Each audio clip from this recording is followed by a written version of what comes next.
মৃত্যু আমার আপনার জীবনে হয়েছে নাকি হবে? অনেকের মনে হয় মাঝে মধ্যে দুই একজন আছে যাদের মৃত্যু হবে, এরকম কেউ আছেননি এখানে? কে কে আছেন মৃত্যু হবে না? দুই হাত তোলেন। তোরে কি সবাই আছে এখানে মৃত্যু হবে সবাই নাকি? কবরে যাওয়ার জন্য প্রস্তুত আছেননি? প্রস্তুত থাকেন আর না থাকেন, যাইতে হবে। যদি আপনি একেবারে ওই যে ভারতের মধ্যে একজন আছে মুকেশ আম্বানি, তার স্ত্রী নাকি এক গ্লাস গোল্ডের পানি পান করেছে, যে পানি পান করলে নাকি তার আয়ু 100 বছর বেড়ে যাবে। জোরে বলুন নাউজুবিল্লাহ। এ ধরনের কোন কথা কি আমার আল্লাহ রাব্বুল আলামিন বলেছেন? আল্লাহ বলে আমার বান্দার মৃত্যু যখন লেখা আছে তার চাইতে 1 মিনিট আগেও হবে না, 1 মিনিট পরও হবে না। যখন লেখা আছে ঠিক তখনই মৃত্যুটাকে এসে মোলাকাত করে যাবে। মৃত্যুর হাত থেকে ওই বান্দাকে দুনিয়ার কোন ডাক্তার, কোন মেডিসিন, কোন কবিরাজ, কোন চিকিৎসা বাঁচাতে পারবে না। কথা বলেন ঠিক কিনা? এখন আমরা যে কবরবাসীদের স্মরণে মাহফিল দিলাম, কবরে তো আমাদের পূর্বপুরুষরা যারা আরো 100 বছর আগে দুনিয়ার মধ্যে এসেছেন, 50 বছর আগে এসেছেন, 150-200 বছর আগে এসেছেন, তারা এখন কেউ বেঁচে নাই। তারা গিয়েছে, আমাদেরকেও যেতে হবে। একটা হাদিস আমি প্রায় সময় জুমার মধ্যে পড়ি, কামা তাদিনু তুদানু। আমার নবী বলেছেন যেমন কর্ম তেমন কি ফল। আপনি যেরকম গাছ লাগিয়েছেন সেরকম কি হবে? ফল হবে। আপনি যদি পেয়ারা গাছ লাগান সেখানে কি আম ধরবে? যদি আম গাছ লাগান সেখানে কি কাঁঠাল ধরবে? যেই গাছ লাগাবেন সেটাই ধরবে। এখন আপনি যদি আপনার মায়ের জন্য, বাবার জন্য দোয়া না করেন, ফাতিহা না করেন, আপনার মা বাবার জন্য যদি কোনো আয়োজন আপনি না করেন, অবশ্যই আমি আপনাকে বলছি আপনি যখন মারা যাবেন আপনার ছেলে, আপনার সন্তান, আপনার নাতি তারা আপনাকে স্মরণ করবে। আমরা যারা বসেছি একটা আশা আমাদের মধ্যে আছে, সেটা হচ্ছে আমরা তো আমাদের পূর্ববর্তী প্রজন্ম যারা আছে তাদেরকে স্মরণ করছি। আমাদের পরবর্তী প্রজন্ম যারা আসবে, আমাদের ছেলে সন্তান যারা আসবে, আল্লাহ পাক যেন তাদের মগজের মধ্যে এটা দেয় যে আমার বাবা, আমার চাচা, আমার জ্যাঠা, আমার দাদা, তাদেরকেও আমাদেরকে একটু স্মরণ করতে হবে। এই আশায় আমরা বসেছি। কথা বলেন ঠিক কিনা? আমরা যারা অন্তত বসেছি, আল্লাহ পাক যেন তাদের বংশের মধ্যে এরকম সিলসিলা জারি রাখে, যারা মাকে, বাবাকে, বন্ধুকে স্মরণ করবে তাদের জন্য ইসারে সওয়াব করবে। সকলে বলুন আমিন। আমার ভাইরা, আমি কথা একেবারেই স্বল্প সময় বলবো, যতক্ষণ পর্যন্ত আমার থেকে মনে চায় যে কথা বলবো ততক্ষণই বলবো, তবে শর্ট টাইমে। এমন কথা বলবো না যে এই কথার দ্বারা আপনারা বিরক্ত হবেন, কারণ 12 জিনিসও মানুষ যদি বেশি খায় তখন মানুষ বিরক্ত হয়ে যায়, ঠিক কিনা? যেমন একটু আগে এক্সাম্পল হিসাবে বলছি, একটু আগে আমাকে নিয়ে গেছে আমাদের হুজুর, বলতেছে ওনার খিদে লাগছে বেড়ে। আমি বললাম ঠিক আছে চলো তাহলে আমরা খানা খাই। যাওয়ার পরে বলতেছে হুজুর আপনারা একটু বিরিয়ানি খান। বিরিয়ানি 12 জিনিস কিনে। আবার অনেকে হয়তো খায় না, কিন্তু আমি আবার যেটা বাস্তব কথা, আমি আবার বিরিয়ানি কিন্তু অপছন্দ করি না। বিরিয়ানি আমার পছন্দের। আমাকে দেওয়ার পরে আবার দিছে, কিন্তু আবার দিছে যে দেওয়ার তো ওই সময় বেশি হয়ে গেছে। প্রথমে খাইতে কিন্তু ভালোই লাগছে, কিন্তু যখন বেশি হয়েছে তখন খাইতে খুব বিরক্ত লাগছে। আরো যদি সেটা বেশি দিত অবশ্যই এগুলো আমি রাখি চলে আসতে হইতো। তো সবকিছুর একটা লিমিট আছে, তো আমরা লিমিট ক্রস করবো না ইনশাআল্লাহ। সংক্ষিপ্ত সময়ে কালিমায়ে হক 2-4টি কথা যেগুলো বললে আপনার এবং আমার সমাজের সকলের উপকার হবে। আল্লাহ পাক এরকম কথা আমাকে বলার এবং আপনাদের সকলকে শোনার তৌফিক দান করুন। সকলে বলুন আমিন। আমি যে আয়াতে কারিমা তেলাওয়াত করেছি, আল্লাহ রাব্বুল আলামিন কুরআনুল কারীমের সূরা নিসার 36 নম্বর আয়াতের মধ্যে বলেন ওয়াল জারি যিল কুরবা ওয়াল জারিল জুনুবি।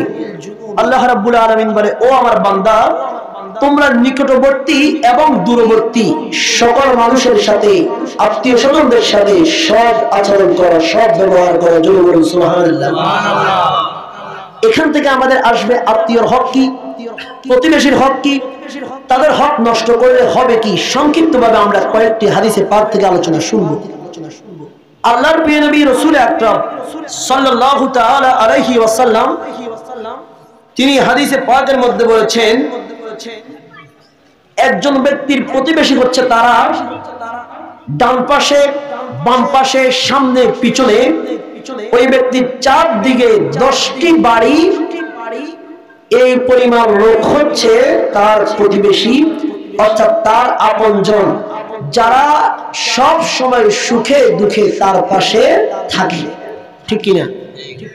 দেখবেন অনেক সময় আত্মীয় স্বজনের চাইতো প্রতিবেশী আড়াই আসে বেশি, ঠিক কিনা?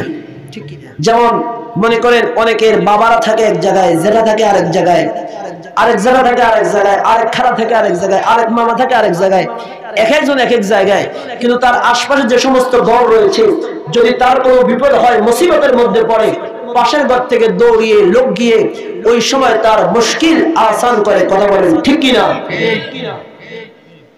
আমার ভাইরা, আল্লাহ রাব্বুল আলামিন কুরআনুল কারীমের মধ্যে সূরা নিসার 36 নম্বর আয়াতের মধ্যে বলেছেন, ওয়াল জারিল কুরবা ওয়াল জারিল জুনুব। আল্লাহ রাব্বুল আলামিন বলে, তোমরা নিকটবর্তী এবং দূরবর্তী প্রতিবেশীদের সাথে সৎ আচরণ করো, সৎ ব্যবহার করো। এই আয়াতের ব্যাপারে হযরতে ইমাম বুখারী রাহমাতুল্লাহি আলাইহি এবং ইমাম মুসলিম রাহমাতুল্লাহি আলাইহি ওনারা উল্লেখ করেছেন যে হাদিস খানা মিশকাতুল মাসাবির 420 নম্বর পৃষ্ঠার মধ্যে রয়েছে। আল্লাহর প্রিয় নবী রাসূল আকরাম সাল্লাল্লাহু আলাইহি ওয়াসাল্লাম হাদিসে পাকের মধ্যে ইরশাদ করেন, আল্লাহর প্রিয় নবী বলেন, মা জালা জিবরাইলু ইউসিনি বিল জারি হাত্তা জানানতু আন্নাহু সায়ুরাসুহু। হযরত জিবরাইল আলাইহিস সালাতু ওয়াস সালাম তিনি আমাকে প্রতিবেশীদের সম্পর্কে এমন বেশি তাগিদ দিতেন, প্রতিবেশীদের সম্পর্কে তিনি আমাকে এমন ভাবে বলতেন, সাইয়্যিদুনা জিবরাইল আমিন, যেন তারা আমার কোন আত্মীয় স্বজনের মতো। জোরে বলুন সুবহানাল্লাহ। আল্লাহর প্রিয় নবী রাসূল আকরাম সাল্লাল্লাহু আলাইহি ওয়াসাল্লাম আরেকটা হাদিসের মধ্যে বলেন, এটাও মিশকাতুল মাসাবির 422 নম্বর পৃষ্ঠার মধ্যে রয়েছে। আল্লাহর নবী ইরশাদ করেন, মা কানা ইউমিনু বিল্লাহি ওয়াল ইয়াউমিল আখির ফালা ইউজি যারুহু। আল্লাহর প্রিয় নবী সাল্লাল্লাহু আলাইহি ওয়াসাল্লাম বলেন, যেই ব্যক্তি আল্লাহ এবং পরকালের প্রতি ঈমান রাখে, সে যেন কোন অবস্থায় তার পাড়া প্রতিবেশীদেরকে কষ্ট না দেয়। জোরে বলুন সুবহানাল্লাহ। জাবির রাদিয়াল্লাহু তাআলা আনহুকে এই হাদিসটা দুইটা সনদে বর্ণিত হয়েছে। আল্লাহর প্রিয় নবী হাদিসে পাকের মধ্যে ইরশাদ করেছেন, প্রতিবেশী হচ্ছে 3 প্রকার। জোরে বলুন কয় প্রকার? 3 প্রকার। আরো জোরে বলুন কয় প্রকার? 3 প্রকার। 1 নম্বর হচ্ছে অনাত্মীয় অমুসলিম প্রতিবেশী, মুসলিম অমুসলিম নয় এবং অনাত্মীয়। আল্লাহর প্রিয় নবী বলে, এদের হক হচ্ছে তোমার জন্য একটা, সেটা হচ্ছে শুধুমাত্র সে তোমার প্রতিবেশী হিসাবে তুমি তার সাথে সৎ আচরণ করবে, সৎ ব্যবহার করবে, তারা তোমার থেকে এই একটি হক প্রাপ্য। জোরে বলুন সুবহানাল্লাহ। এর পরবর্তীতে আল্লাহর প্রিয় নবী সাল্লাল্লাহু আলাইহি ওয়াসাল্লাম বলেন, দ্বিতীয় নম্বরে হচ্ছে অনাত্মীয় মুসলিম প্রতিবেশী। যেই প্রতিবেশী তোমার আত্মীয় নয় কিন্তু মুসলিম, সে তোমার কাছে 2টি হক পাবে। এই 2টি হকের মধ্যে আল্লাহর নবী সাল্লাল্লাহু আলাইহি ওয়াসাল্লাম বলে, 1 নম্বর হক সে পাবে তোমার প্রতিবেশী হিসাবে, আর 2 নম্বর হক ওই বান্দা পাবে তোমার মুসলিম ভাই হিসাবে, তুমি তাকে দ্বিতীয় আরেকটি হক দিবে। জোরে বলুন সুবহানাল্লাহ।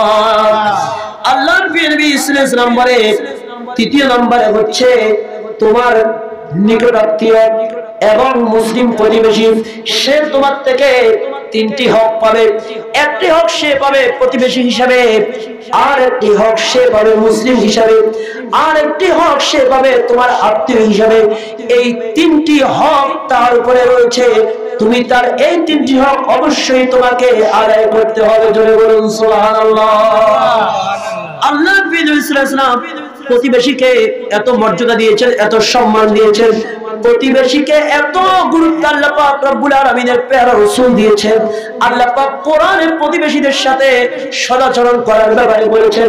আমার প্রিয় নবী সাল্লাল্লাহু আলাইহি ওয়াসাল্লাম হাদিসে পাকের মধ্যে বলেছেন, প্রতিবেশীর সাথে সদাচরণ করো, যদিও ওই প্রতিবেশী অমুসলিম হয়। জোরে বলুন সুবহানাল্লাহ। তার মানে এই হাদিসটা থেকে কি বুঝলেন? যদি প্রতিবেশী অমুসলিম হয়, হিন্দু হয়, কাফের বেঈমান যদি হয়, তারপরও আপনি তার সাথে খারাপ ব্যবহার করতে পারবেন না।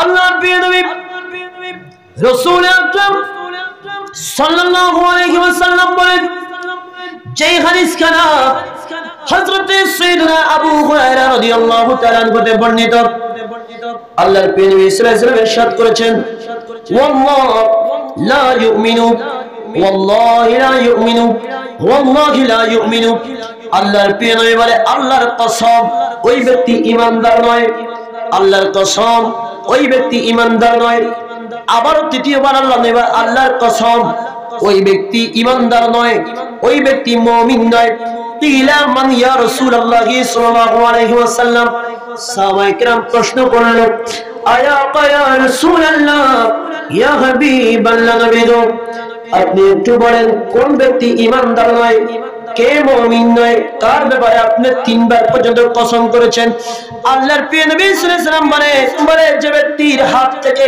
তার পাড়া প্রতিবেশী নিরাপদ নয় যার অনিষ্ট থেকে তার কাছের মানুষ নিরাপদ নয় সে ব্যক্তি কখনো মুমিন হতে পারে না জোরে বলুন নাউজুবিল্লাহ এখন দেখবেন অনেক বড় মুমিন অনেক বড় ঈমানদার অনেক বড় হাজী সাহেব কিন্তু তার পাশের ঘরের মানুষ তার অত্যাচারে তার নির্যাতনে বসবাস করতে পারে না ঠিক কিনা ঘরের মধ্যে অযথা জামিলা করে পাশের লোককে অযথা গালিগালাজ করে ঘরের মধ্যে বসে বসে বিভিন্ন কিছু পাশের লোককে শুনে শুনে বিভিন্ন গালিগালাজ করে এই করে সেই করে কই তুমি আল্লাহর গজব করো তুমি যদি গজব দাও একটু মনে মনে দাও না হেতের হুঁয়ে গো হেতের উপর আল্লাহর গজব করো তুই হেতে কর তোর উপর করো এরকম আছে কিনা আছে প্রতিবেশীর অত্যাচারে কি থাকতে পারে না আবার অনেক প্রতিবেশী আছে বিশেষ করে এটা বললে আমার মা বোনরা একটু রাগ হয়ে যাবে বিশেষ করে মহিলারা একটু সমস্যা বেশি অযথা মানুষকে গালিগালাজ করে অযথা মানুষকে যদি সামান্য কিছু একটু হয় পুরা বাড়ির এভরিথিং এ টু জেড সবাই গালি লাইব আর কবে যে এই কারণে আমি ওদের কিছু কই না গালি লাইব আর কি করবে এই কারণে আমি ওদের কিছু কই না মানুষ তো আমি বলে সারা দিন ঝগড়া করি এই কারণে ওদের কিছু কই না কিন্তু মোটামুটি অন্তত কোন একটা সামান্যই ডান্ডাম হইলে মোটামুটি 1-1.5 ঘন্টা চিল্লাচিল্লি করে আর 5-10 মিনিট পরে পরে কইব কি তবে এই কারণে আমি ওদের কিছু করি না এই কারণে জবান বন্ধ করিয়া দিয়েছি এরকম অনেকে আছে কিনা এইসব একটা পুরুষের চাইতে মহিলাদের মধ্যে কি বেশি আমি কিন্তু আমার জীবনে বাবা দেই না পুরুষেরা ঘরের মধ্যে বলি মানুষের চিল্লে দিই আরে এবারে এরকম করছে অতের মুরগার ইয়া খাইয়ে লাইছে আদার খাইয়ে লাইছে এই হইছে এই হইছে এগুলো কই চিল্লা না পুরুষেরা এগুলো বেশিরভাগ বিভিন্ন মা বোন আছে সবাই না আবার বিভিন্ন মা বোন আছে সারাদিন এগুলো চিল্লাচিল্লি করে এমন অত্যাচার আশপাশের 2-3 ঘরের মধ্যে মানুষ কি কোনোভাবে শান্তি মতো বসতেও পারে না কথা বলতে পারে না কানের কাছে শুধু গেউ গেউ গেউ গেউ করে ঠিক নেই আল্লাহ পাক আমাদেরকে হেফাজত করুক সকলে বলুন আমিন আল্লাহর প্রিয় নবী সাল্লাল্লাহু আলাইহি ওয়াসাল্লাম বলেন প্রতিবেশীকে কোনো ঈমানদার ব্যক্তি কোনো মুমিন ব্যক্তি কষ্ট দিতে পারে না আবার আল্লাহর প্রিয় নবী সাল্লাল্লাহু আলাইহি ওয়াসাল্লাম আরেকখানে হাদিসের মধ্যে বলে ওই ব্যক্তি কখনো পূর্ণ ঈমানদার হতে পারে না পূর্ণ মুমিন হতে পারে না যেই ব্যক্তি ঘরের মধ্যে তৃপ্তি সহকারে খায় কিন্তু তার ঘরের পাশের ঘরের মধ্যে খাওয়া নাই পাশের ঘরের মধ্যে মানুষ উপবাস রয়েছে পাশের ঘরের মধ্যে মানুষের ভাত জোগাড় করতে সামান্য একটু তরকারি জোগাড় করতে পারতেছে না কিন্তু সে ঘরের মধ্যে ভালো ভালো খাচ্ছে অথচ তার অন্তরের মধ্যে একইভাবে এই কথা উড়ে হয় না যে আমার পাশের ঘরের মানুষ হয়তো না খেয়ে আছে তাদের দিকে আমি একটু তাকাই আল্লাহর প্রিয় নবী সাল্লাল্লাহু আলাইহি ওয়াসাল্লাম বলে ওই ব্যক্তি কখনো পরিপূর্ণ ঈমানদার হতে পারে না জোরে বলুন নাউজুবিল্লাহ এবং আল্লাহর প্রিয় নবী রাসূল করিম সাল্লাল্লাহু আলাইহি ওয়াসাল্লাম হাদিসে পাকের মধ্যে বলে ইজা তাবাখতা মারাকাতান ফাকসির মাআহা আল্লাহর প্রিয় নবী সাল্লাল্লাহু আলাইহি ওয়াসাল্লাম তিনি হাদিসে পাকের মধ্যে ইরশাদ করেন যখন তোমরা তরকারি রান্না করবে কোন ভালো খাবার যখন তোমার ঘরের মধ্যে আয়োজন করবে তখন তোমরা ফাকসির মাআহা তখন তোমরা তরকারির মধ্যে তোমাদের খাওয়ার মধ্যে অধিক পরিমাণে জল দিবে কেননা তোমরা যদি খাবারটা একটু বেশি করে পাকাও জলটা একটু বাড়িয়ে দাও তাহলে তোমার ঘরের আশপাশে যে সমস্ত প্রতিবেশী রয়েছে ওই সমস্ত প্রতিবেশীদেরকেও তুমি তোমার এখান থেকে তরকারি দিতে পারবে জোরে বলুন সুবহানাল্লাহ বাবারা আমার আজকের ওয়াজ হবে একটু নিরামিষ সিস্টেম আপনারা একটু নিরামিষ ওয়াজ শুনেন সবসময় আপনারা আমিষ ওয়াজ শুনেন আপনি কি বিরক্ত হয়ে গেছেন না না কইতাই চালান চালাইতে দেন আল্লাহর প্রিয় নবী হাদিসের পাকের মধ্যে বলে লা ইয়াদখুলুল জান্নাতা মান লা ইয়ামানু যারহু বাওয়াইকাহু আল্লাহর নবী সাল্লাল্লাহু আলাইহি ওয়াসাল্লাম বলে ওই ব্যক্তি কখনো প্রথমে বেহেশতের মধ্যে প্রবেশ করবে না যার ক্ষতির থেকে, যার অত্যাচারের থেকে তার প্রতিবেশী নিরাপদ যায় না, ওই ব্যক্তি কখনো জান্নাতে প্রথম প্রবেশ করতে পারবে না। এবং আল্লাহর নবী সাল্লাল্লাহু আলাইহি ওয়াসাল্লাম আরো বলেন আল্লাহর কাছে ওই প্রতিবেশী সবচেয়ে বেশি উত্তম যে তার প্রতিবেশী হিসাবে অপর প্রতিবেশীর কাছে বেশি উত্তম। জোরে বলুন সুবহানাল্লাহ। আল্লাহর প্রিয় নবী রাসূল আকরাম সাল্লাল্লাহু আলাইহি ওয়াসাল্লাম আরো বলেন প্রতিবেশীরাই হচ্ছে তোমার ভালো এবং মন্দের বিচারক। যার প্রতিবেশী যাকে ভালো বলবে সে আল্লাহর দরবারে ভালো, আর যার প্রতিবেশী যাকে খারাপ বলবে সে আল্লাহর দরবারে খারাপ হিসেবে গণ্য হবে। এজন্য সর্ব অবস্থায় প্রতিবেশীর সাথে সদাচরণ করতে হবে, কখনো প্রতিবেশীর সাথে খারাপ ব্যবহার করা যাবে না, প্রতিবেশীর মনের মধ্যে কষ্ট দেওয়া যাবে না। আমার ভাইয়েরা, আমার বন্ধুরা, আল্লাহর প্রিয় নবীর একজন সাহাবী হযরত সাইয়্যিদনা আবু হুরায়রা রাদিয়াল্লাহু তাআলা থেকে বর্ণিত, তিনি বলেন আল্লাহর প্রিয় নবী সাল্লাল্লাহু আলাইহি ওয়াসাল্লামের কাছে একজন ব্যক্তি এসে বলল, ইয়া রাসূলুল্লাহ, ইয়া হাবিবাল্লাহ, নবী গো, আপনি আমাকে একটা মহিলার ব্যাপারে বলেন। আমাদের সমাজের মধ্যে একজন মহিলা আছে, যেই মহিলা আমল করে খুব বেশি, নামাজ অনেক বেশি, রোজা অনেক বেশি, দান সাদকা তাসবিহ তাহলিল যেই মহিলার অনেক বেশি, অনেক পরিমাণে যেই মহিলা আমল করে, কিন্তু ইয়া রাসূলুল্লাহ, ইয়া হাবিবাল্লাহ, নবী গো, ওই মহিলার অনিষ্ট থেকে, ওই মহিলার জবানের থেকে তার পাড়া প্রতিবেশী, তার আশপাশের ঘরের লোকজন তারা নিরাপদ থাকতে পারে না। ওই মহিলা সব সময় মানুষকে কষ্ট দেয়, মানুষের মনে কষ্ট যায়, এরকম কথা ওই মহিলা সব সময় বলেন। ইয়া রাসূলুল্লাহ, আপনি একটু বলেন তার অবস্থানটা কি হবে? আল্লাহর প্রিয় নবী সাল্লাল্লাহু আলাইহি সাল্লাম বলেন, হিয়া ফিন্নার, আমি রাসূল ঘোষণা করলাম ওই মহিলা যাবে জাহান্নামে। জোরে বলুন নাউজুবিল্লাহ। এবং ওই ব্যক্তি বলল, ইয়া রাসূলুল্লাহ, ইয়া হাবিবাল্লাহ, নবী গো, আরেকজন মহিলা রয়েছে যে মহিলা নামাজ অত বেশি পড়ে না, রোজা অত বেশি রাখে না, হজ অত বেশি পরিমাণে করে নাই, যাকাতও সে দিতে পারে না, গরিব মানুষ, কিন্তু মাঝে মধ্যে সামান্য পরিমাণ দান সদকা করে, এবং তার মুখের থেকে, হাতের থেকে তার পাড়া প্রতিবেশী, তার ভাই বেড়াদার, বন্ধু বান্ধব, আত্মীয় স্বজন, এই সমস্ত ব্যক্তিরা নিরাপদ রয়েছে, পাড়া প্রতিবেশীদের মনে কষ্ট দেয় না, তাদের সাথে অযথা ঝামেলা করে না। ইয়া রাসূলুল্লাহ, ইয়া হাবিবাল্লাহ, নবী গো, আপনি একটু বলেন ওই মহিলার অবস্থানটা কি হবে? আল্লাহর প্রিয় নবী রাসূল আকরাম সাল্লাল্লাহু আলাইহি ওয়াসাল্লাম হাদিসে পাকের মধ্যে বলে, আল্লাহর প্রিয় নবী বলে, হিয়া ফিল জান্নাহ, অবশ্যই অবশ্যই ওই মহিলা জান্নাতের মধ্যে প্রবেশ করবে। জোরে বলুন সুবহানাল্লাহ। তাহলে কি বুঝলেন?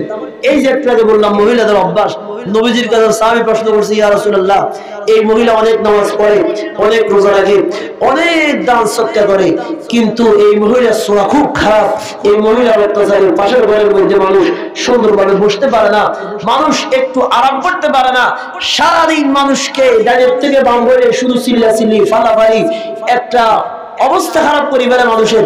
হুজুর, এখন এই মহিলার অবস্থা কি হবে? আমার নবী কয় এই মহিলা যাবে জাহান্নামে। আর যেই মহিলার নামাজ কম, যেই মহিলার রোজা কম, কিন্তু যেই মহিলার দ্বারা কোনো ব্যক্তি কষ্ট পায় না, আমার নবী বলে সেই মহিলা যাবে জান্নাতের জন্য। বলুন না সুবহানাল্লাহ। আল্লাহর প্রিয় নবী সাল্লাল্লাহু আলাইহি ওয়াসাল্লাম বলে হাদিসে পাকের মধ্যে, মান আহাব্বা আইয়ুহিব্বাহুল্লাহু ওয়া রাসূলুহু, আল্লাহর নবী সাল্লাল্লাহু আলাইহি ওয়াসাল্লাম বলে কেউ যদি চায় যে আল্লাহ রাব্বুল আলামিন এবং আমি রাসূল ওই ব্যক্তিকে ভালোবাসবো, এটা যদি আমার কোন ঈমানদার বান্দা চায়, আমার কোন মুমিন বান্দা চায়, ফালইয়াসদুকিল হাদিসা, তাহলে সে যেন সর্বদা সত্য কথা বলে। বলুন কি কথা? আমরা মনে ওয়াজ বুঝেন না। আমার নবী বলে কেউ যদি চায় আমি আর আমার আল্লাহ তাকে ভালোবাসবে, আমি নবী ওই ব্যক্তিকে ভালোবাসবো, তাহলে ওই ব্যক্তির জন্য সর্বপ্রথম ফালিয়াসদুকিল হাদিসা, তারা যেন সদা সত্য কথা বলে। সুবহানাল্লাহ বলে। কি কথা বলে? সত্য কথা। আজকে বাবা ওয়াজ একেবারেই কম করব, আজকে কয়েকটা আমলের কথা আপনারা নিয়ে যান, কারণ আপনারা এশকে রাসূলের ওয়াজ অনেক শুনে ইনশাআল্লাহ সামনে শুনবেন। আজকে যেহেতু আমাকে একটা আমলের বিষয়ে ওয়াজ দিছে, আমি ইনশাআল্লাহ এই বিষয়ে আজকে ওয়াজটা করব, কারণ বিভিন্ন বিষয়ে আলোচনা করতে গেলে রাত অনেক হয়ে যাবে। আমারও ইনশাআল্লাহ বেশিক্ষণ আলোচনা করার খেয়াল নাই, মোটামুটি তাও প্রায় 35 মিনিটের মতো হয়ে গেছে। আমি আর বেশিক্ষণ আলোচনা করব না, 11টার মধ্যে আমি চেষ্টা করবো ক্লোজ করে দেওয়ার জন্য আমার আলোচনা, যাতে সর্বোচ্চ 11:30টার মধ্যে আমরা মাহফিলটা শেষ করে দিতে পারি। কথা বুঝতে পারছেন? আমার রাসূল বলেছেন সদা কি বলতে হবে? সত্য কথা। যে চায় যে আল্লাহ তাআলা এবং তার রাসূল ওই ব্যক্তিকে পছন্দ করবে, সে যেন 3টা কাজ করে। এর মধ্যে 1 নম্বর কাজ হচ্ছে সদা সত্য কথা বলা। বলুন কি বলা? সত্য কথা বলা, মিথ্যা না বলা। কিন্তু এখন তো মাশাআল্লাহ আমাদের সমাজের মধ্যে সত্যের থেকে মিথ্যা বেশি। যখন কোরআনের মধ্যে উঠানো হয় সাক্ষীদেরকে, তখন এভাবে কোরআন শরীফ বলে, বড় যা বলিব সত্য বলিব, সত্য ছাড়া মিথ্যা বলিব না। কিন্তু কোরআন শরীফ ধরে ধরে অনেক কম বক্ত জালিম আছে, এই কোরআন শরীফ ধরে ওয়াদা করার পর সাক্ষী দিয়ে আসে মিথ্যা। ঠিক কিনা? এরকম আছে না? টাকা যেই দিকে সাক্ষী সেই দিকে প্রশাসন, সেই দিকে বিচার সেই দিকে। ঠিক কিনা? তাহলে তারা আল্লাহ পাকের যারা মিথ্যা বলে কিংবা মিথ্যা সাক্ষী দেয়, তারা আল্লাহর পছন্দনীয় বান্দা হতে পারবে না, আমার নবীর পছন্দনীয় উম্মত হতে পারবে। আল্লাহর বিয়ে বলে 2 নম্বরে হচ্ছে ওয়ালিউদ্দিল আমানাতি। ওই ব্যক্তির কাছে যখন কেউ আমানত দিবে, ওই ব্যক্তি তার আমানতটা ঠিকভাবে রাখবে। কিন্তু বড় দুঃখের বিষয়, এখন আমাদের সমাজের মধ্যে আমানত দিলে আমানত ঠিকভাবে রাখে না। আমানত যাদের সব নিজে খেয়ে বসে থাকে, তছনছ করে ফেলে। ঠিক কিনা? আমার নবী বলেছে 2 নম্বরে যারা চায় যে আল্লাহ তাকে পছন্দ করবে, আমার নবীও তাকে পছন্দ করবে, তাদের জন্য 2টা কাজ 3টা কাজ। এর মধ্যে 1 নম্বরে সত্য কথা বলা, 2 নম্বরে হচ্ছে তারা আমানত রক্ষা করবে। আমানত কি করবে? আরো জোরে বলুন, আমানত কি করবে? এই 2টা কাজ করবে। এরপরে আল্লাহর প্রিয় নবী সাল্লাল্লাহু আলাইহি ওয়াসাল্লাম বলে ওয়ালা ইউজি জারাহু, এবং আমি রাসূল বলেছি 3 নম্বর কাজ হচ্ছে যারা চায় আমার আল্লাহ তাকে ভালোবাসবে এবং আমি রাসূল তাকে ভালোবাসবো, এটা যেই বান্দা চায় ওই বান্দার 3 নম্বর করণীয় হচ্ছে সে যেন তার কথার দ্বারা, কাজের দ্বারা, তার আচরণের দ্বারা তার প্রতিবেশীদের কোনো কষ্ট না দেয়। জোরে বলুন সুবহানাল্লাহ। তাহলে আজকে এই হাদিসটা ভালোভাবে মুখস্থ করেন। আল্লাহ তাআলা ওই ব্যক্তিকে পছন্দ করবেন, রাসূল ওই ব্যক্তিকে পছন্দ করবেন। আল্লাহ নবী বলে যারা চায় যে আমি আমার আল্লাহ ওই ব্যক্তিকে পছন্দ করবে, আমি রাসূল ওই ব্যক্তিকে পছন্দ করব, তাহলে সেই ব্যক্তি যেন 3টা কাজ করে। 1 নম্বরে কি বলেছি? আপনারা কি ওয়াজ ভুলে গেছেন? 1 নম্বরে কি? মিথ্যা কথা বলা যাবে না, সত্য বলতে হবে। 2 নম্বরে 3 নম্বর হচ্ছে কষ্ট দেওয়া যাবে না। 2 নম্বর হচ্ছে আমানত ঠিক রাখতে হবে। 3 নম্বর হচ্ছে কারো মনে কষ্ট দেওয়া যাবে না। এই 3টি কাজ যদি কোনো ইমানদার মুমিন বান্দা করতে পারে, আমার নবী বলে আল্লাহ তাআলা তার উপর খুশি থাকবে, আমি নবীও তার উপর খুশি থাকব। জোরে বলুন সুবহানাল্লাহ। আল্লাহর নবী সাল্লাল্লাহু আলাইহি ওয়াসাল্লাম বলে শুধু তাই নয়, প্রতিবেশীর সাথে তো সদাচরণ করবে।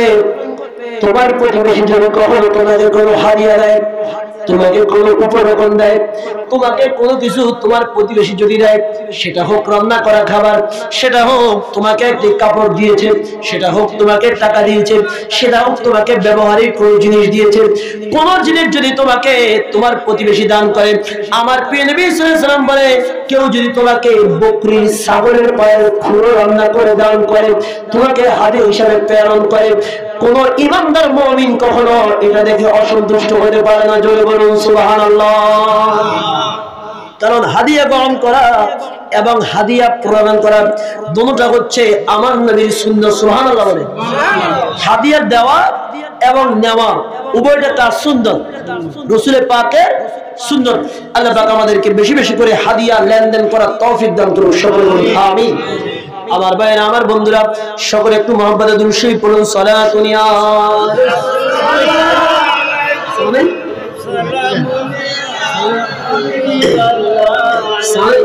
সালাতুন ইয়া রাসূলুল্লাহ,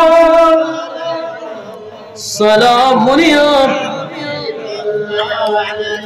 গৌসে আযম দরমিয়ানে औलियात सुजनाब मुस्तफा दर अंबिया सलातु या रसूल अल्लाह सलाम या मोहम्मद मुस्तफा जाने खुदा को खुदा जाने मोहम्मद मुस्तफा को सलातु या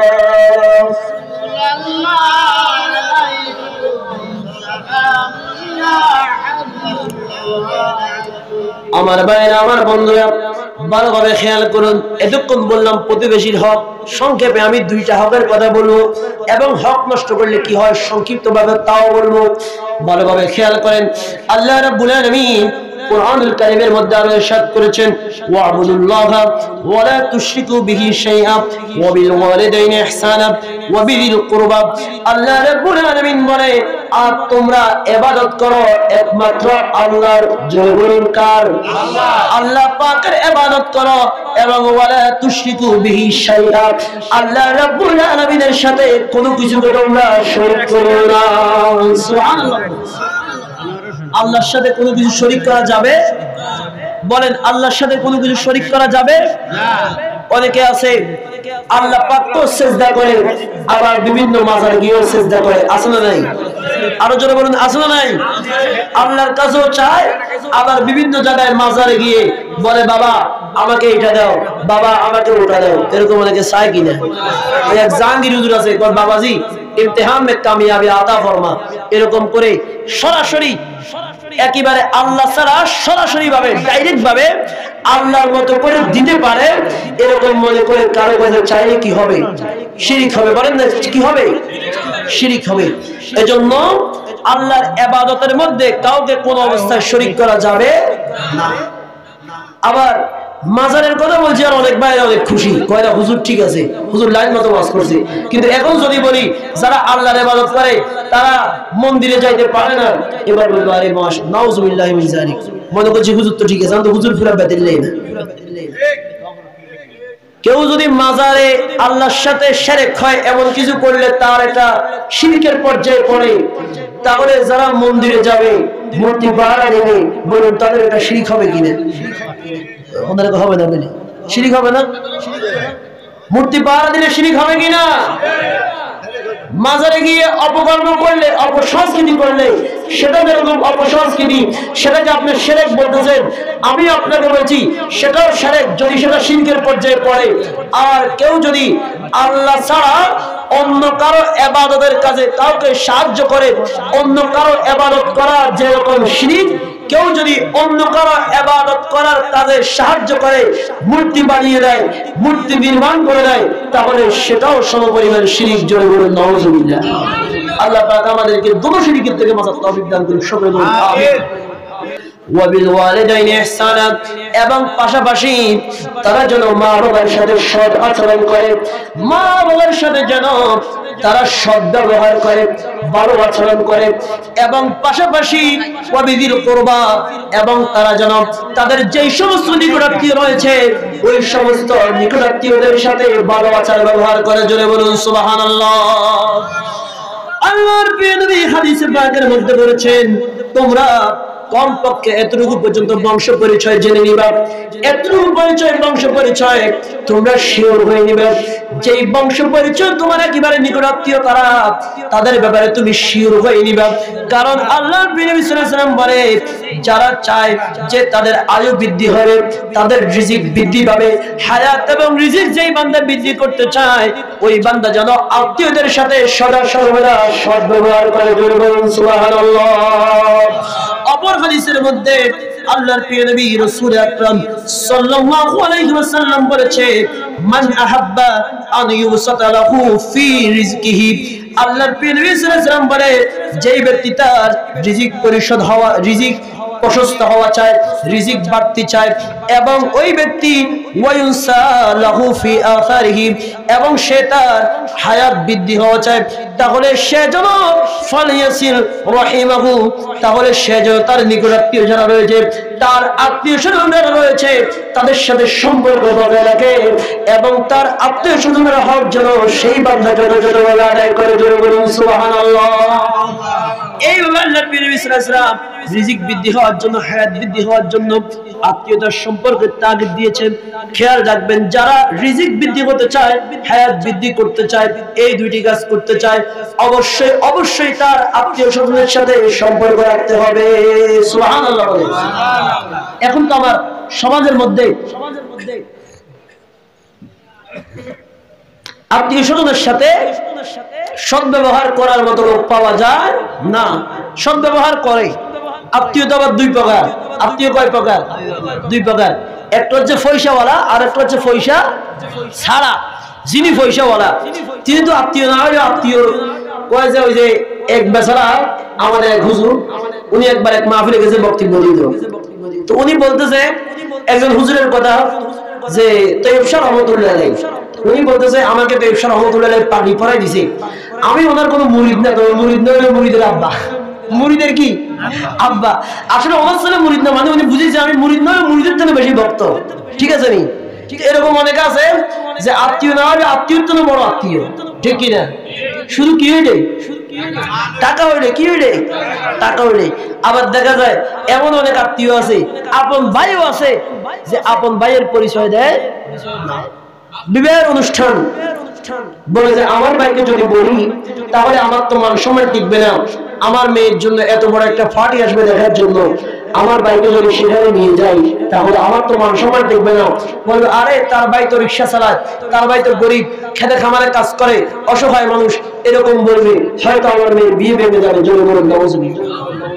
এমন অনেক কাহিনী আছে সমাজের মধ্যে যে মা বাবাকে পর্যন্ত আলাদা করে রাখে, বলে মা আপনার ঘর থেকে বাইরে হওয়ার কোনো প্রয়োজন নেই, আপনি এই রুমের মধ্যে থাকেন, আপনার খাওয়া সবকিছু আপনার টাইমে টাইমে চলে যাবে, কিন্তু আল্লাহর ওয়াস্তে আপনাকে অনুরোধ করতেছি আপনি ঘর থেকে বাইরে হইেন না, আল্লাহর দোয়া দিকে আপনি আমার মান সম্মান খাইয়েন না। এরকম আছে কিনা? এই এলাকাতে তো নাই, বেশি নি।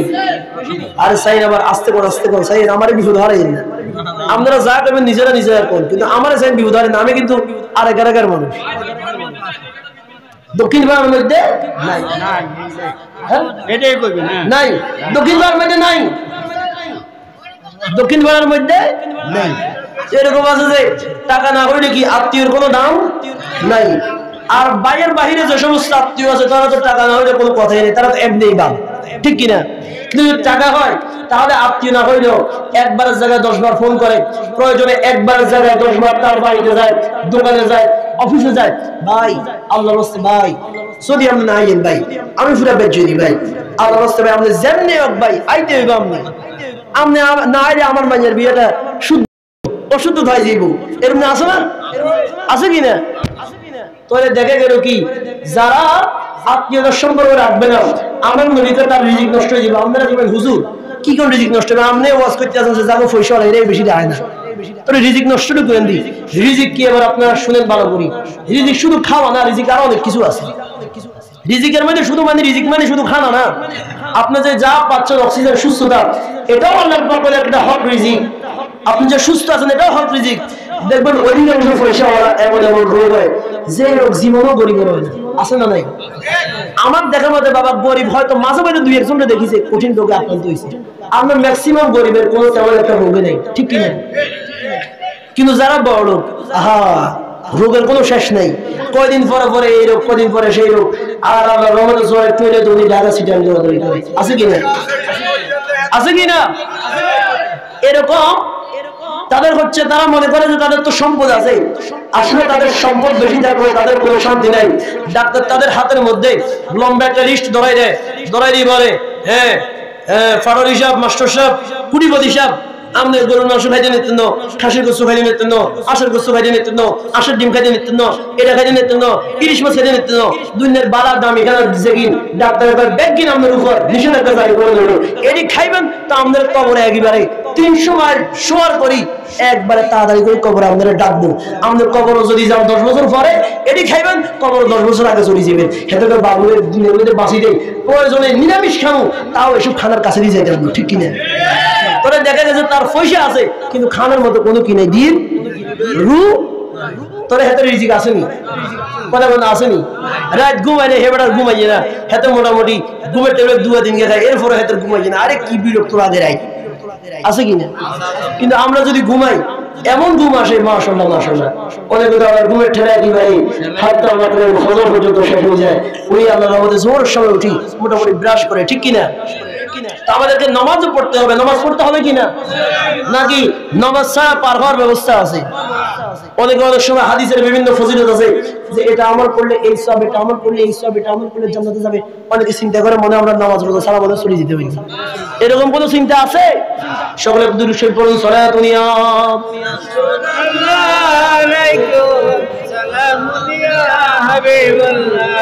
সালাতুন ইয়া রাসূলুল্লাহ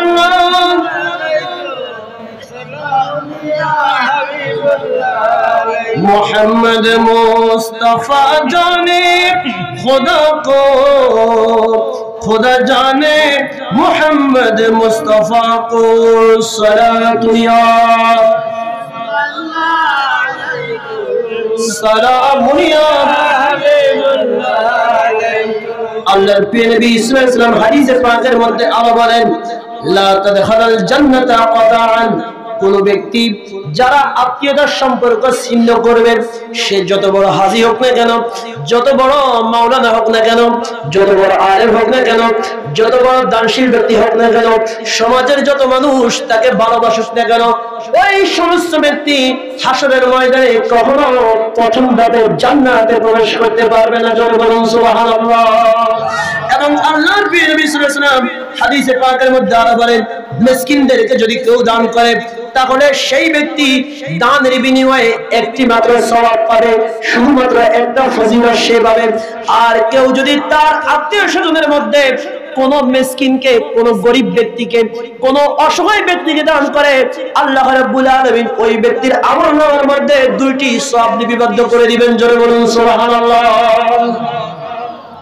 অনেকে আছে দেখবেন যে দান করে, রমজানে লাখ লাখ টাকা দান করে, কিন্তু তার ভাইয়েরে দেয় না, বোনেরে দেয় না, বাগিনা করে দেয় না, আরো বিভিন্ন আত্মীয় স্বজন আছে হে করে দেয় না, পাড়া প্রতিবেশী আছে তা করে দেয় না, হেতো ওই দূরে দূরে দেয় যাতে বিভিন্ন জায়গার মধ্যে গিয়ে হেতো প্রচার প্রচারণা ভালো করে চলে। এরকম আছে কিনা? গ্রামের মানুষেরা দেয় না, আত্মীয় স্বজনরা দেয় না, দেয় দূরের মানুষেরই, কাছের মানুষে হজ হয় না, মক্কার মানুষের হজ হয় না। এই আর কি অবস্থা। আল্লাহ পাক আমাদেরকে এই সমস্ত কাজ থেকে বিরত থাকার তৌফিক দান করুন, সকলে বলুন আমিন। এবার আমি 2টি হাদিস বলবো সংক্ষেপে ভাই, আমি ওয়াজ শেষ করে দিতেছি, আর হয়তো 10-15 মিনিট আমি ওয়াজ করবো। আজকে ওয়াজটা আমি আপনাদেরকে বুঝানোর মতো করে করতেছি, এতক্ষণ ওয়াজ যা হচ্ছে আপনারা বুঝছেননি? হ্যাঁ, আপনাদের মাইকে লাগাই দিলে 1 ঘন্টা ওয়াজ করতে পারতেন না আপনারা আবার? হ্যাঁ, পারবেন নি? আমার ভাইরা, আমার বন্ধুরা, এবার আমি শুধুমাত্র 2টি হাদিস বলছি, ভালোভাবে খেয়াল করেন। এরপরে আমার ওয়াজ আমি আস্তে আস্তে শেষ করে দিব। আমার যে চ্যাপ্টার দিয়েছে আমি সংক্ষিপ্তভাবে আলোচনা শেষ করে দিচ্ছি। হযরত আম্মা জান আয়েশা সিদ্দিকা আত-তাহিরা রাদিয়াল্লাহু তাআলা আনহা হতে বর্ণিত, তিনি বলেন, যেই ব্যক্তি অন্যায়ভাবে কোন বান্দার 1 বিঘত পরিমাণ জায়গা দখল করে নেবেন, অনেক বান্দা রয়েছে, বড় হাজী সাহেব, বড় মাওলানা সাহেব, সমাজের মধ্যে অনেক বড় মান্যগণ্য ব্যক্তি, কিন্তু বড় অভ্যাস খারাপ, ক্ষেতের মধ্যে গেলে জমির মধ্যে মানুষের আয়ের উপরে আয় উঠায়, জায়গা ঠেলে ঠেলে 1 আঙ্গুল বাড়ায়, এরকম করে আস্তে আস্তে মোটামুটি 1 বিঘত বাড়ায়, আস্তে আস্তে 1 হাত বাড়ায়, এরকম অনেক হাজী সাহেব আছে কিনা? আল্লাহর প্রিয় বলেন, যারা অন্যায়ভাবে কোন ব্যক্তি 1 বিঘত পরিমাণ সম্পদ দখল করবে, আল্লাহ রাব্বুল আলামিন কিয়ামতের ময়দানে ওই ব্যক্তির গলার মধ্যে 7টা জমিনকে পুরোপুরি 7টা জমিন, এই যে দেখতেছেন একটা জমিন, এরকম 7টা জমিন আল্লাহ রাব্বুল আলামিন ওই বেঈমানের গলার মধ্যে জড়িয়ে দিবেন। আর সে এইভাবে হাসরের ময়দানে উঠবে, সমস্ত মানুষ তাকে দেখে দেখে তাকে নিন্দা করবে, বলবে ওই যে এতে হেতে কোনতে যেতে মানুষের জায়গা দখল করে খাইছে, কয় বিঘা? 1 বিঘা। কত দূর? 1 বিঘা। আল্লাহর নবী সাল্লাল্লাহু আলাইহি ওয়াসাল্লাম হাদিসে পাকের মধ্যে আরো ইরশাদ করেছেন, ও ঈমানদার মুমিন বান্দারা শুনে রাখো, যদি তোমরা চাও যে তোমাদের আমলনামা কেউ তোমাদের থেকে না নেবে, তাহলে তুমি যদি দুনিয়ার মধ্যে কোন বান্দার 1 টাকাও তুমি যদি খেয়ে থাকো, অবশ্যই আমি নবী ঘোষণা দিচ্ছি তুমি তার 1 টাকা পরিশোধ করে দাও। যদি তুমি তার ঋণ পরিশোধ করে না আসো, তোমার থেকে যদি আরেক ব্যক্তি টাকা পাবেন, তুমি যদি আরেকজনের জায়গা অন্যায়ভাবে দখল করে দাও, দুনিয়াতে থাকাকালীন অবস্থায় যদি তুমি তাকে এই জায়গা সম্পত্তি বুঝিয়ে না দিতে পারো, তাহলে আমি নবী ঘোষণা করলাম হাসরের ময়দানে যখন তুমি যাবে, যেই দিন কেউ কারো আপন হবে না, যেই দিন কেউ কারো কোনো উপকারে আসবে না, ওই কঠিন মুসিবতের দিন, ওই দিন তুমি এমন একটা পেরেশানির মধ্যে পড়বে, যেই সমস্ত ব্যক্তির টাকা মেরে খেয়েছ, যেই সমস্ত ব্যক্তির সম্পদ মেরে খেয়েছ, যেই সমস্ত ব্যক্তির সম্পদ আত্মসাৎ করেছ, ওই সমস্ত ব্যক্তিরা কিয়ামতের ময়দানে তোমার কাছে আসবে এবং তোমার নেক আমল যেগুলো রয়েছে সেই নেক আমলগুলো তোমার থেকে তারা নিয়ে যাবে। কারণ সেখানের মধ্যে কোনো দিনার নাই, সেখানের মধ্যে কোনো দিরহাম নাই, তোমরা চাইলেও সেখানের মধ্যে তোমরা কোনো কিছু পরিশোধ করতে পারবে না, দেনা পরিশোধ করতে পারবে না, কিন্তু ওই দিন অবশ্যই পরিশোধ করা লাগবে। আর ওই দিন যখন তোমরা কিছুই দিতে পারবে না, তখন তোমাদের আমলনামার মধ্যে যেই সমস্ত নেক আমল রয়েছে ওই নেক আমলগুলো ওই বান্দাদেরকে দিতে হবে। আর নেক দিতে দিতে যখন তোমার নেক শেষ হয়ে যাবে, কিন্তু তোমার পাওনাদার তোমার থেকে আরো পাবে, কিংবা আরো অন্যান্য পাওনাদার রয়েছে, তাহলে ওই সমস্ত পাওনাদারের যে সমস্ত গুনাহ রয়েছে আল্লাহ রাব্বুল আলামিন ওই সমস্ত গুনাহগুলোকে তোমার কাঁধের মধ্যে চাপিয়ে দিবেন এবং তাদের গুনাহ নিয়ে তুমি জাহান্নামে যেতে হবে। জোরে বলুন নাউজুবিল্লাহ। আল্লাহর পৃথিবীর তার মতো হতভাগা আর কেউ নাই যে অনেক বেশি আমল নিয়ে উঠবে, কিন্তু মানুষের হক নষ্ট করার কারণে আমল দিতে দিতে তার কাছে আর কোনো আমল অবশিষ্ট থাকবে না। তার মতো হতভাগা দুর্ভাগা আর কেউ নাই। জোরে বলুন নাউজুবিল্লাহ। আল্লাহর নবী সাল্লাল্লাহু আলাইহি ওয়াসাল্লাম বলেন, কোন জান্নাতি ততক্ষণ পর্যন্ত জান্নাতে প্রবেশ করতে পারবে না যতক্ষণ পর্যন্ত ওই ব্যক্তির কাছে কোন বান্দা 100টা পরিমাণ জিনিস পাবে, 1 দিরহাম মূল্যের কোন জিনিস পাবে, সামান্য একটু জায়গা পাবে। কোন বান্দাকে এই ধরনের কাজ যারা করেছে তারা কখনো আল্লাহর জান্নাতে ওটা মাপ না করা পর্যন্ত প্রবেশ করতে পারবে না। নাউজুবিল্লাহ বলুন। আমার ভাইরা, আমার বন্ধুরা, ভালোভাবে খেয়াল করেন, হকুল ইবাদের মধ্যে অনেকগুলি হক রয়েছে।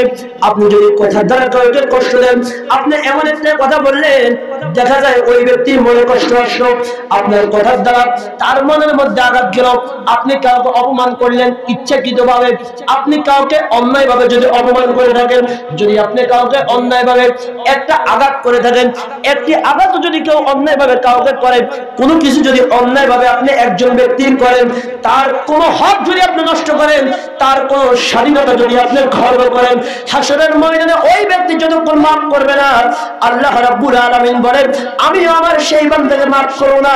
সেই বান্দার যতই আমল নিয়ে যাক, ওই বান্দার আমলগুলা যে ব্যক্তি হক পাবে তাকে দিয়ে দেওয়া হবে, আর ওই বান্দার গুনাহগুলা এই ব্যক্তিকে নিয়ে তাকে জাহান্নামে পৌঁছে দেওয়া হবে। জোরে বলুন নাউজুবিল্লাহ। আমার ভাইরা, আমার বন্ধুরা, এখন আসেন রিয়াদুস সালিহিনের মধ্যে 33 নম্বর পৃষ্ঠার মধ্যে রয়েছে হকুল ইবাদ। যারা বান্দার হক নষ্ট করে ফেলেছে, বান্দার হক যারা সঠিকভাবে দিতে পারে নাই, তারা কিভাবে মাপ পাবে জানার দরকার আছে কিনা? আরো জোরে বলুন, আছে কিনা? কারণ বান্দার হক আমাদের সমাজের মধ্যে সঠিকভাবে দেয় না। এই ফাঁকে দিয়ে আমি আরেকটা কথা বলি সংক্ষিপ্ত, আমি ইনশাআল্লাহ আমি টাইম যা বলছি আমি শেষ করে দিব, আপনারা বিরক্ত হবেন না। কেউ বিরক্ত হইতেছেন নি? কোনো নারায়ে তাকবীর, নারায়ে রিসালাত, নারায়ে গাউসিয়া, পবিত্র ঈদে মিলাদুন নবী। দেখবেন এই যে হকের বিষয়টা, অনেক ব্যক্তি আছে হজ করে, হজ করে আসার পরে, বা অনেকে আছে হজে যাওয়ার আগে কয় বাবারে আমার তো মোটামুটি বয়স অনেক হয়েছে, আমি যাতে হজ করতে যাবো হজ করি আই মানুষের দেওয়া ফানা যা আছে সব ক্লিয়ার করি হারে অনেক হাজি আছে ক্লিয়ার করে আবার অনেক আছে ক্লিয়ারও করে ক্লিয়ার করে এবার হাজি সাহেব কি আরে বাবারা আমার আপনারা কি আমার দিকে টাকায় দেখি সমস্যা নেই আপনাদের দেখেন না নাকি খেলায় বাস করতে হইব নি আপনার একটু টাকা আমার দিকে অল্প আমি শেষ করে দিচ্ছি হাজি সাহেব যখন হজ করি আসে তখন হাজি সাহেব কয় বড় মাইয়ারে বলায় ইমি আয় ছোট মাইয়ারে মেয়ে তুই মি আয় পোড়া করে বলায় বলে তো আসলে তো বাপের হায়াতের কোনো ঠিক নাই কোন সময় মনে করেছি হজ করিয়েছি আমি এলাম আলহাজ তো যা হোক এখন আমি চাইতেছি যে সবকিছু তোমার মধ্যে বন্টন করে দিছে তো বন্টন করে কয় আমার জায়গা আছে 10%, আচ্ছা আমার বড় হোটেলের 300%, মসজিদ তৈরি দিলাম 300%, আচ্ছা ছোট বোধ আব্বা তুই আর মহব্বতের ঠাক হিজে ছোট মানুষ হিজে দিলাম 400%, একটা বুঝে না উদার কথার কথা 3 বাইরে দিছে এবার বই আছে আরো 2 জন বা 3 জন খেতে করে থাক মা তোরে থাক আল্লাহ দিব তোরে বাবা দোয়া করে দিয়েছি থাক তোরে আল্লাহ দিব কয়নি আমরা এলাকাটা নাই বাবা আমি অনেক দেখছি অনেক হাজি সাহেব আছে মাইয়া করে বাপের খোলা আইন দে খোলা করে সব সম্পত্তি মাইয়া করে হুসি দেয় থাক বাবা তোরা মনে করছো নিস তোরে আল্লাহ দিব নাউজুবিল্লাহ কর আরে এটা কি এর হাজি এটা আসছে টাউটে না হেতে হজ করি এসে টাউটারি করতে লাইনি যে ঘরের মধ্যে আমি মা বোনদেরকে বলতেছি আপনারা শুনতেছেন ভালো করে শুনেন যেই ভাবে হজ করি আই করব তোর বাইরে সম্পদ গুণ দিলাম সেটা থাকতে ভবিষ্যতে তোরে দিলাম না তোরে আল্লাহ দিব থাক তোরে আমি দোয়া করে দিছি হে বাবারি করবেন থাক আপনি আপনার হুতে তো দোয়া করে দেন আর আপনি দোয়া করে দেন তাও আর হবে সম্মান আরে দেন কথা বলেন ঠিক কিনা এরকম অনেক বাবা আছে কিনা সব কি দেয় খোলা করে দিয়ে দেয় আছে না আবার ছেলেদের মধ্যে একজনে দেয় বেশি একজনে দেয় কম যাদের টেয়া বেশি যাদের বাবারে বেশি করে খাওয়াইতে পারে হেদের হোলান্ডে আদরও করে বেশি টেয়াও দেয় সম্পদ দেয় বেশি যাদের কম হেদের সম্পদ দেয় কম এরকম আছে কিনা আমার জানাশোনার মধ্যে আমাদের এলাকার একটা ঘটনা আমি বলতেছি বড় ছেলে বাড়ির সামনে থাকে ছোট ছেলে থাকে বাড়ির ভিতরে এখন ছোট ছেলে যেখানে থাকে সেখানে বিরাট বড় জায়গা চাইলে সেখানে 2 ফ্যামিলি থাকতে পারে কিন্তু ছোট ছেলের আবার অনেক বেশি টাকা এই কারণে মায়ের কয় না আমার ছোট নিয়ে নেই থাকবো কিন্তু বড় বুঝে যে যার মানে ঘর করবো ছোট একটা দোসরা ঘর হেরা করার মতো জায়গা নেই তাদের পাকঘর দিতে হয় আরেকজনের জায়গার মধ্যে এরকম জায়গার মধ্যে দিয়েছে বড় ছেলে নেই কিন্তু মা বলে কি মা কিন্তু হজ করিয়েছে আবার মানুষেরা অনেক বড় বড় কি শুনে হাদিস শুনায় এরকম অনেক মহিলাও আছে পুরুষও আছে কি বলে আল্লাহ দিব এই সমাজে 2 শ্রেণীর ব্যক্তির হক বেশি নষ্ট হয় একটা হলো মহিলা করে টিয়া পয়সা না দি জায়গা সম্পদ না দি বাপের আগে কথা করে আল্লাহ দিব আর মসজিদের ইমাম সাহেবের খতিব সাহেবের মুয়াজ্জিন সাহেবের সুন্দর করে বেতন ধরাই দি এরপরে মাস শেষ হলে 5000 টাকা 6000 টাকা ধরাই দি তবে থাক হুজুর আমরা আল্লাহ দিব কয়নি আচ্ছা আল্লাহ কি আসমান থেকে টাকা কোনো পাঠায়নি হুজুর পকেটের মধ্যে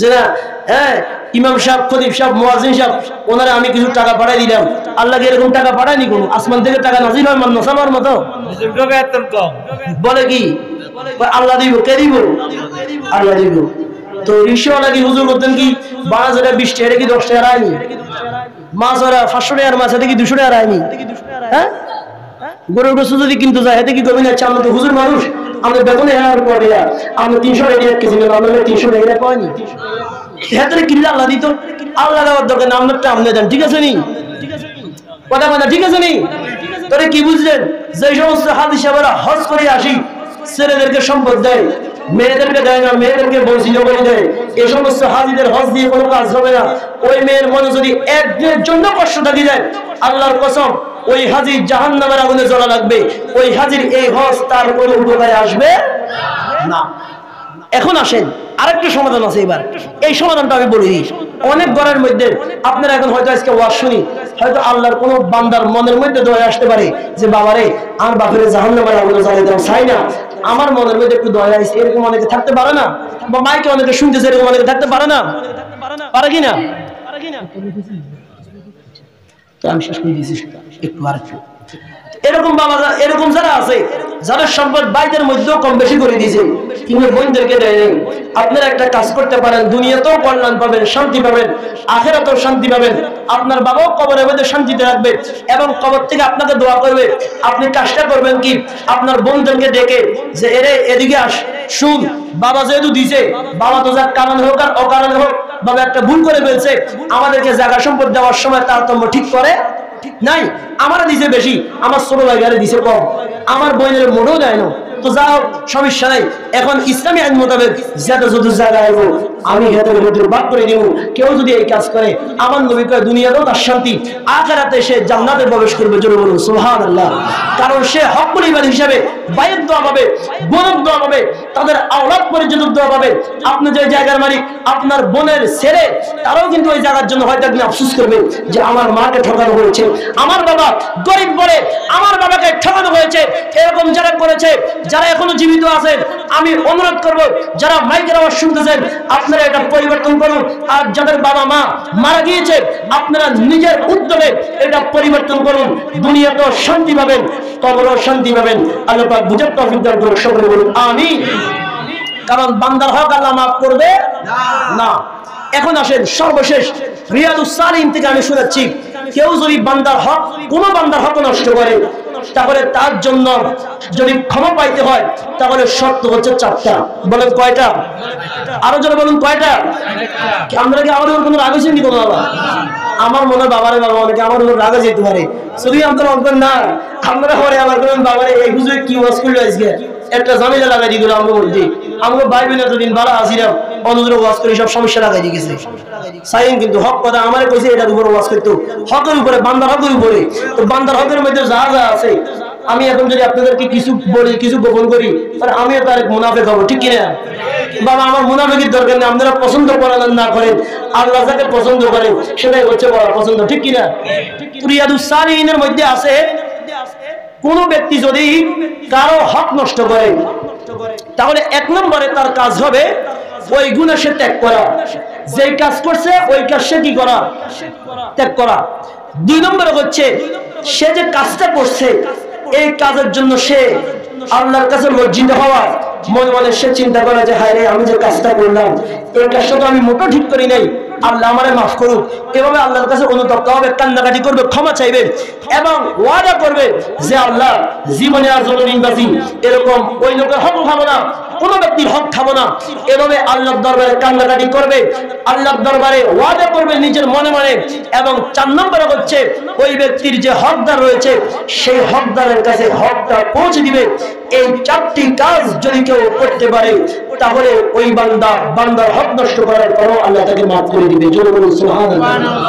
মনে করেন আপনি কারো জমি দখল করে ফেলেছেন, এখন আপনি বলতেছেন যে না আমার আসলে মরার চিন্তা ঢুকছে, কবরের চিন্তা ঢুকছে, কখন মরি যায় বলা যায় না, বাবারে বাইরে বন্ধুরে আমি অনুরোধ করতেছি তোমার জায়গায় তুমি নিয়ে যাও, আল্লাহর ওয়াস্তে আমারে মাফ করে দাও, আল্লাহর দরবারে ক্ষমা চান, আল্লাহ জীবনে যেই কাজ করছি ভবিষ্যতে আর এই কাজ করব না।